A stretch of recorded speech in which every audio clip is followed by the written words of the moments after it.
Welcome to the coolest politically correct channel you'll ever find out there. It's Curtis YZ, and get ready to strap yourself in for the coolest stuff ever. And prepare yourself for today's topic. Star Wars trailer review. It'll be a bumpy ride. Warning, warning, this video may not be suitable for seamen. But just in case, I'll put as many signs and trigger warnings as possible. We want to stay safe here. Don't forget to smash like, subscribe, and share the action. Curtis YZ channel. What's up, everyone? It's Curtis YZ, and I'm gonna break down today why the Rise of the Skywalker final trailer, why it's so emotionally impactful, and why it's so amazing. Let's just go right into it. You hear that? They made like really in-depth noise right off the bat. We see Rey running, looks like she's training, which just gets your heart pumping because they did 3 movies worth of buildup for this training, and everyone knows that everybody's in it to see the training. Just love to see the training because that's the most action-packed part. And now we finally get to see it. We finally see the training. It's so good looking already. Look at this. Whoa, she just blocked some sort of bolt? I didn't even see that the first time. Instinct. Look at how fast she's able to run now. And her force jump, whoa. She just force jumped across into a whole nother world. You thought she was gonna land on the other side of that cliff? No. She just force jumped through a portal.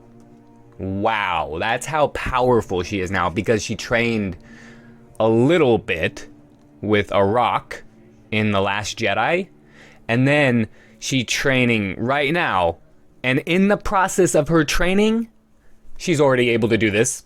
That's so cool. Feeling. Wow. The Force brought us together. That's some good editing that won't be in the movie, but is going to only be in this trailer. That is so, like, I get so excited when I'm being tricked into seeing something that's not gonna be a thing. Let's just keep going. Like, the Force brought us together.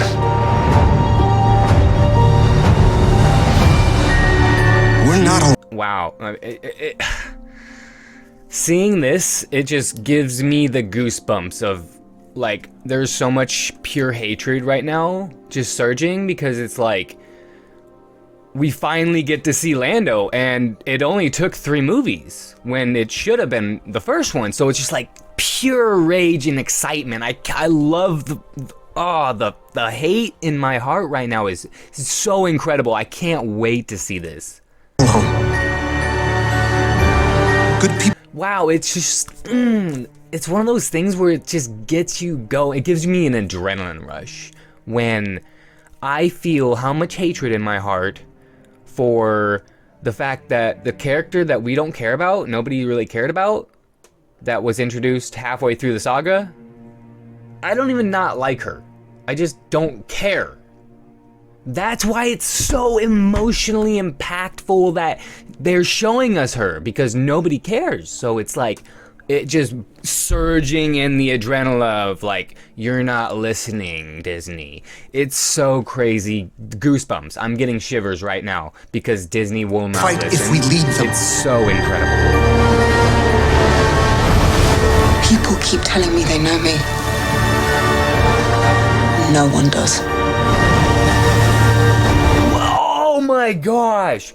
She just like did 5 breaths about 5 breaths of pure non-characterized charactering, which is just, I relate with that so much.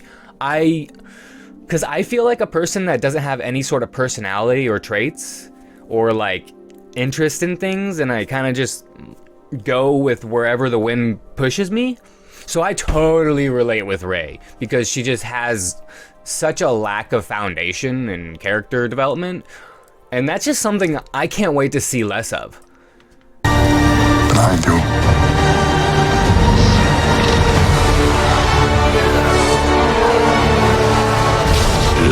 And it was pointed out in a comment I read, I can't remember who, but I totally agreed with it.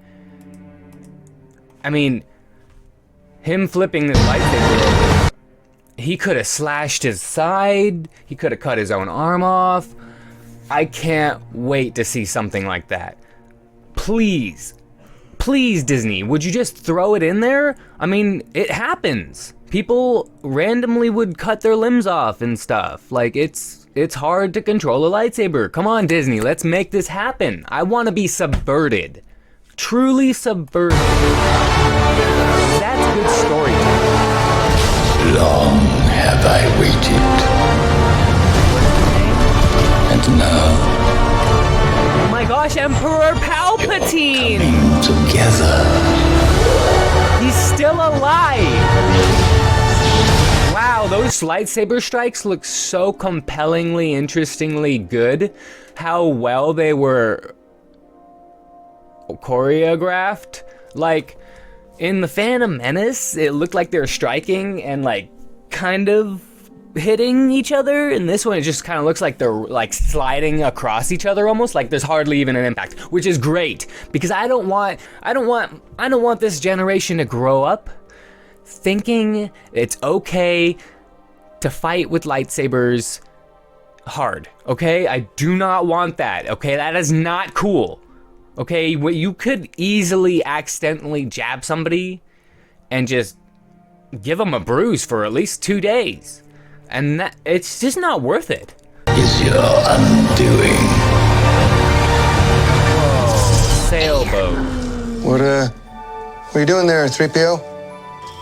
Taking one last look, sir. At my friends. Yeah! That part is so emotionally just devastating because there was like zero effort just put into that character. And like I told you, I have like zero character like personality, so I totally relate with like the fact that C-3PO was barely shown in the saga. That feels like me. I totally feel like that's what I want to be. And so I just totally relate with C-3PO's character and how they're just basically using him as some trashy old USB drive. Wow. You know, he's just such an iconic figure that, you know, it's time for him to go. You know, that's the way you gotta do it. You just, I mean, let's be honest, there's no reason to kill off C-3PO because he's a robot. There's so many ways you could do this, but this is the way to do it.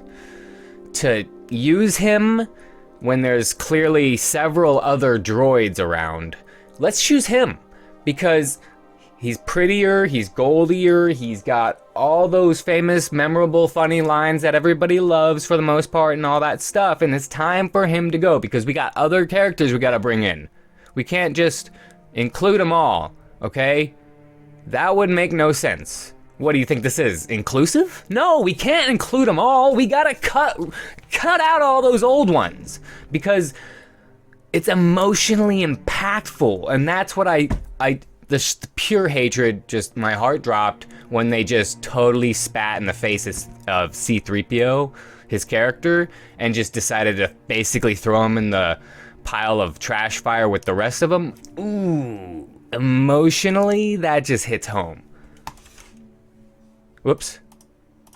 Taking one last look, sir. Right there. At my friends. Yeah, because, I mean, they're not his friends, so he's clearly making a joke, and that is a funny joke.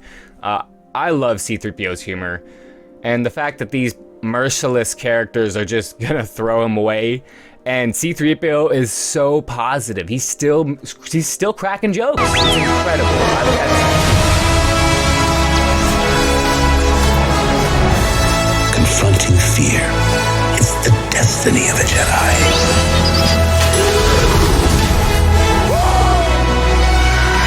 Your this is just destiny. action-packed, full of incredible, funny-looking moments. Wow, those were big dogs. So there's Darth Vader's mask. I don't know if anybody else caught that, but I sure did. Right there, Vader's mask. It's just a pillar that's holding up Vader's mask. Made out of a special stone, of course, or something. That's not what's interesting. What's interesting is the emotional murder The Force will be with you. the previous Star Wars sagas. That is what's so emotionally impactful, is that they're just straight up murdering the old movies. It started off with the 7, 8, 9. The 7, 8, it goes 7, 8. I'm sorry if you couldn't hear me. It's just so impactful, emotionally impactful that they're basically just destroying 1 through 6 and Rogue One and Solo. And they're saying, let's start with 7, 8, 9 and again destroy it. And that is a sad story, and I love sad stories. And Disney has the balls to just go dark. I'm sorry. I'm gonna be the one that says it. Yeah, they're gonna reanimate it because if they kill it, you gotta reanimate it now. You gotta make your money still, so it'll be zombies. All right. Well, I hope you liked my sarcastic as heck review of this amazing trailer. I've said it. It looks good. Looks, as in visually, it's cool. But now that I've actually watched this for myself, this is my first time viewing it because I've only watched it through other people's streams. Leave that a good old dislike there, because no matter how good it looked to me visually, this is crap, and Disney doesn't know what they're doing. Obviously, I was being sarcastic that whole way through. Don't know what you think you're doing, Disney. I don't even know what to say about this crap, alright? I'm just done. Like, I meant it when I said it. Yeah, it looks visually good, but that's not gonna make a good movie. And again, I was only saying that based off of a little teeny small screen. I was watching on my phone and watching live streamers watch it with usually a smaller screen. So it looked pretty good. Now watching it like this, I'm not gonna lie, that's not that impressive. There was a lot of CGI flaws that I saw that just looked wrong. Like the waves looked kind of crappy. Now that I'm watching it big screen, just a lot of things didn't look that great to me. What the hell was that weird little monkey thing? God, that was a little bit too much CGI. Too small of a figure. You guys aren't that good. I'm sorry, you're not doing that good. You're not tricking anybody with your CGI. And I'm sorry, but CGI just looks like crap. Use more practical effects. Use CGI sparingly, okay? It's not meant to be just thrown in. Just never mind. I'm done with this. Thanks for watching, everyone. Tune in next time. Next video's about episode 1, 2 versus 3. Star Wars prequels. The Koti YZ subscribers group of people club. Become a member today.